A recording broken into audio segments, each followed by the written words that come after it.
मस्साजोगचे सरपंच संतोष अण्णा देशमुख यांच्या खुनाचा खटल्याची सुरुवात झालेली केसमध्ये आज पहिला दिवस होता. फार काही महत्वाच्या गोष्टी झाल्या नाही, मात्र येणाऱ्या 26 तारखेची वेळ जी आहे कोर्टाने दिलेली आहे. कोर्टामध्ये माझे दोन सहकारी प्रत्यक्ष खटला सुरू असताना बसले होते. बीडचे प्रतिनिधी सुरेश जाधव आणि उस्मानाबादचे बालाजी निरफळ आहेत. सुरेशराव, मला हे सांगा की नेमकं कोर्ट रूम मध्ये कोण कोण होता असं?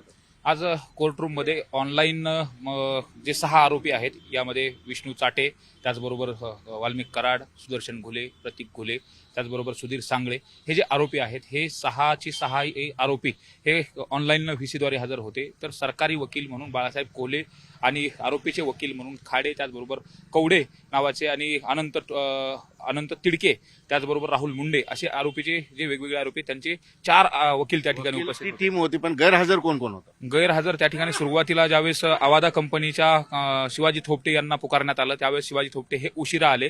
त्याचबरोबर जे शिवराज देशमुख यांना देखील बोलवण्यात आलं होतं तेही उशिरा त्या ठिकाणी आले.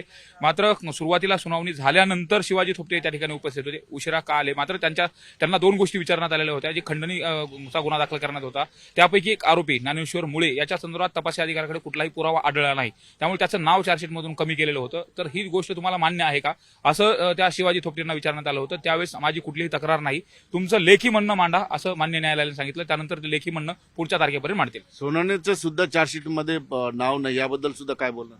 सिद्धार्थ सोनवणेचं देखील त्यातून चार्जशीटमधून नाव वगळण्यात आलेलं आहे. दोषारोपपत्र त्याच्या विरोधात सरळ असे पुरावे आढळले नाही असं तपासी अधिकाऱ्यांनी सांगितलं होतं.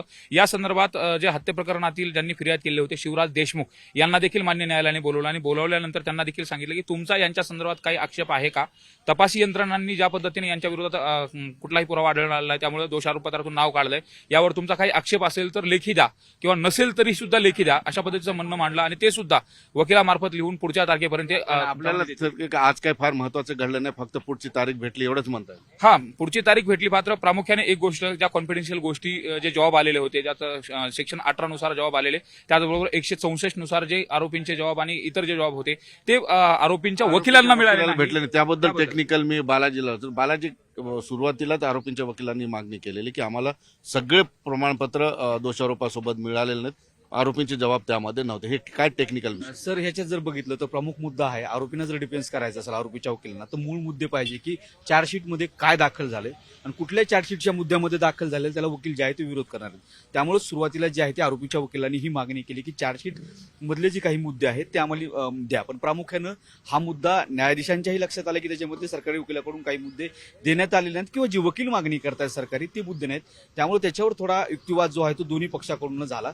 मात्र ज्यावेळी वारंवार वकिलाकडून मागणी होती त्यावेळेस न्यायाधीशांनी असं सांगितलं की हा तुमचा अधिकार आहे, तुम्ही जर हे मागणी करत असाल हे कागद द्यायचे तर त्यांनी ही कागद दिली पाहिजेत. कागद जर दिली नसतील तर ही सुनावणी सुरू होऊ शकत नाही असं आणि त्याच्यावर तुम्ही आक्षेपही घेऊ शकता अशा पद्धतीने सांगितलं. मात्र त्यानंतर जे आहे ते आरोपीच्या वकिलांनी न्यायाधीशाकडे जे आहे ते लेखी पत्राद्वारे मागणी केलेली काय मुद्दे जे आहेत ते दिलेले आहेत आणि त्या मुद्द्याद्वारे त्यांना सरकारी वकिलांना 26 तारखेपर्यंत ही जी सगळे मुद्दे वकिलांनी जी मागणी केलेली आहे ते मुद्दे त्यात असतील. मग त्यात ज्या आधारे हे चार्जशीट बनलं गेलं त्याच्यामध्ये प्रमुख कोण आरोपी आहेत, मग थोडक्यात मोक्याचा कलम लागला असेल तर मोका कुठल्या अंतर्गत लागला, कुणाचं कलम लागलं, कुणा कुठलं असेल, अशी काही मुद्दे जे आहेत ते जे वाचण्यात थोडेफार मला जे आले त्या मुद्द्यावरून हे मुद्दे आता त्यांनी दिलेले आहेत. त्यानुसार आरोपी सरकारी वकिलाकडून ते मुद्दे त्यांना 26 तारखेपर्यंत दिले जातील.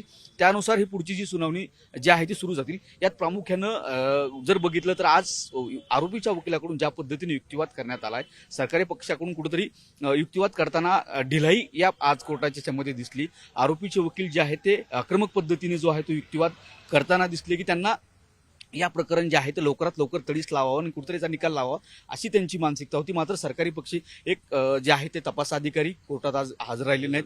त्यांच्या तब्येतीची कारणं दिली गेली. सरकारी वकिलाकडून ज्या पद्धतीने मांडणी करायला हवी तशा पद्धतीने मांडणी झाली, परंतु बाहेर आल्यानंतर आरोपींच्या वकिलांशी सुद्धा आम्ही बोललो ना, त्यांना कागदपत्र दिली गेली नाही. हा काय ही रुटीन प्रॅक्टिस आहे की काही जबाब जे आहेत ते कॉन्फिडेन्शियल ठेवावे लागतात, ते आम्हाला भेटतील त्यांनी अपेक्षा केली.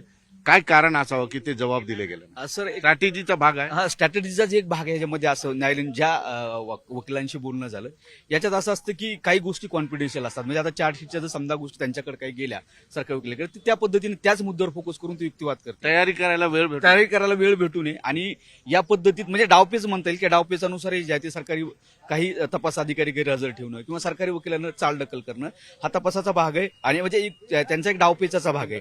रुटीन प्रॅक्टिस आहे त्याच्यात. आणि याच्यात एक प्रामुख्यानं जर बघितलं आज 26 तारीख जर दिली असली तर प्रामुख्यानं कागदपत्र ही 26 तारखेला सरकारी वकिलाला द्यावंच लागतील की ज्या मुद्द्याच्या बेसवर ही केस खटला सुरू होणार नाही proper. प्रॉपर खटला सुरू होणार नाही. याच्यात प्रामुख्यानं जे कागदपत्राच्या धर्तीवर हे सगळं चार्जशीट झालेलं आहे, पोलिसांनी जे आरोप चार्जशीट केले हे जोपर्यंत न्यायालयात दिलं जात नाही तोपर्यंत पुढचा खटला सुरू होणार. तुमचं शेवटचं विचारतो की कोले जे सरकारी वकील आहेत त्यांनी हे सांगितले की चार्ज फ्रेम झालेले नाहीत. काय नेमकं आहे? चार्जशीट जोपर्यंत एक मान्य न्यायालयाने एक महत्वाचा मुद्दा मांडला होता की जोपर्यंत आरोपीच्या वकिलांना आणि आरोपींना संपूर्ण चार्जशीट मिळत नाही तोपर्यंत खटला पुढे सुरू करता येत नाही. त्यात महत्वाच्या 3 गोष्टी ज्या आरोपीच्या वकिलांनी आज मागितल्या त्यापैकी डिजिटल एव्हिडन्स हे सुद्धा आम्हाला तपासायचे आहे, ज्यामध्ये CDR आहे, व्हिडिओ आहे, कॉल आहेत, त्याचबरोबर व्हिडिओ जे फोटोग्राफ्स मिळाले होते ते सुद्धा आम्हाला पाहिजे आहेत. पण कोर्टाने त्यावेळेस सांगत असताना माझ्या परवानगीशिवाय हे तुम्हाला पाहता येणार नाही, मिळणार नाही. त्याच्यासाठी सुद्धा टाइम बॉन्ड वगैरे दिला जाऊ शकतो. माझी परवानगी घ्यावी लागेल, स्पष्ट असं म्हटलं होतं की माझ्या कन्सर्नशिवाय हे घेता येणार नाही. परत दुसरा विषय मागत असताना जे जॉब घेतले गेले, ज्या आरोपींचे जॉब होते सेक्शन 18 नुसार आणि 164च्या कलमानुसार घेतलेले जॉब याच्या कॉप्या मिळाव्यात, तर हे लिफाफ्यामध्ये बंद करून दिलेले आहे आणि हे लिफाफे खोलून आम्हाला देण्यात यावेत अशा पद्धतीची देखील मागणी केली होती. त्यामुळे ही देखील मागणी अत्यंत महत्वाची होती. पण ज्यावेळी हे मागत असताना ज्या लेखी म्हणणं आहे तर त्या बाबतीत महत्वाची गोष्ट म्हणजे जे सरकारी वकील आहेत या केसमध्ये कुठलीही मिस्टेक राहू नये किंवा आपण घाई करता जर हे लगेच त्यांना दिलं आणि आरोपी त्यात डिफेन्स करत राहतील, आरोपीचे वकील डिफेन्स करतील. त्यामुळे यात कुठल्या म्हणण्यानुसार काय द्यायचं यासाठी आरोपी सरकारी वकिलांनी 13 दिवसाचा कालावधी मागितलेला आहे, तब्बल 13 दिवसाचा कालावधी. आणि त्यानंतरच लेखी जे म्हणणं आहे ते मान्य न्यायालयासमोर मांडलं जाईल आणि तिथून पुढे म्हणजे 26 तारखेच्या नंतरच खरा पाहिलं तर आता या खटल्याला सुरुवात होणार आणि चार्जशीट त्यानंतर दाखल. मी तुला एक शेवटचा जाता प्रश्न विचारतो की खऱ्या अर्थाने जबाबदारी सरकारी पक्षाची जास्त आहे आरोपींच्या वकिलांपैकी? सर त्याच्यात 2 प्रामुख्याने गोष्टी बघितल्या पाहिजेत. उज्ज्वल निकमांचं यात नाव आहे, इथल्या सरकारी वकिलांचं नाव आहे, म्हणजे ही सगळी दिग्गज मंडळी. त्याच बाबतीत जर आरोपीचं बघितलं तर आरोपीची इतक्या दिवस वकिलाची फौज नव्हती. ज्या पद्धतीनं आज वकील आरोपीचे बदलले गेले, दुसरे आज नवीन वकील सुद्धा नवीन वकील, मग त्याच्यामुळं आरोपीच्या वकिलाकडून ज्या पद्धतीने युक्तिवाद सुरू आहे त्याच्याच पद्धतीनं कैक पटीनं त्याच जास्त म्हणावं लागेल त्या पद्धतीने की सरकारी वकिलाकडून केला पाहिजे. सरकारी वकील आज जरी हे वेळ मारून येत असले तर मात्र 26 तारखेला वकिलांना ज्या आरोपीच्या वकिलांनी मागणी केलेली आहे ते मुद्देसूद चार्जशीटमध्ये न्यायालयाच्या परवानगीने, न्यायालय जर समजा एव्हिडन्स तपासायचा नाही म्हणतात ते तपासू शकणार नाहीत, पण न्यायालयाच्या परवानगीने हे जे एव्हिडन्स आहे ते त्यांना 26 तारखेपर्यंत द्यावाच लागतील. 26 तारखेला ज्यावेळेस एव्हिडन्स देतील त्याच्यात प्रामुख्यानं हे कळेल की चार्जशीटमध्ये नेमकं दाखल काय केलं आणि त्यांना काय दाखल. सुरेश, फक्त एक जाता हे सांग की उज्ज्वल निकम ज्या केसमध्ये एंट्री करतात त्या केसवर प्रचंड दबाव निर्माण होतो.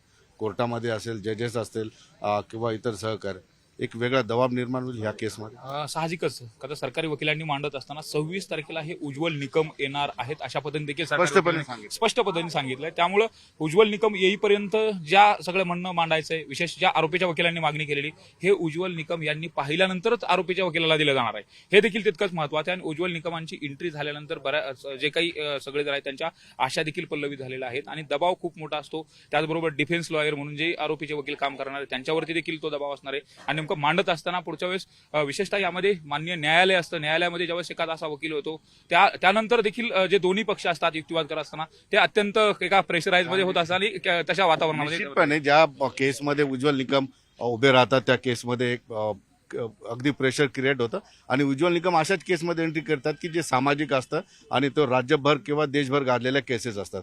यामध्ये महत्वाची गोष्ट अशी आहे की सरकारी वकील असतील, सरकारी यंत्रणा अत्यंत काळजीपूर्वक काम त्यांना करावं लागेल. कुठल्याही पद्धतीची संधी विरोधी आरोपींच्या वकिलांना मिळू नये यासाठी अगदी काळजीपूर्वक या सगळ्या गोष्टीचे पावलं उचलली जातील. कारण यामध्ये फक्त कोर्ट रूमचं लक्ष नाही तर या केसमध्ये अख्ख्या राज्याचं लक्ष आहे आणि यामुळे वातावरण ढवळून गेलेलं आहे. त्यामुळे या केसच्या पुढच्या सगळ्या भागांमध्ये अत्यंत काळजीपूर्वक लढा उभा राहील यात शंका नाही. सुधीर जाधवसह सिद्धार्थ गोदाम, न्यूज 18 लोकमत, केज.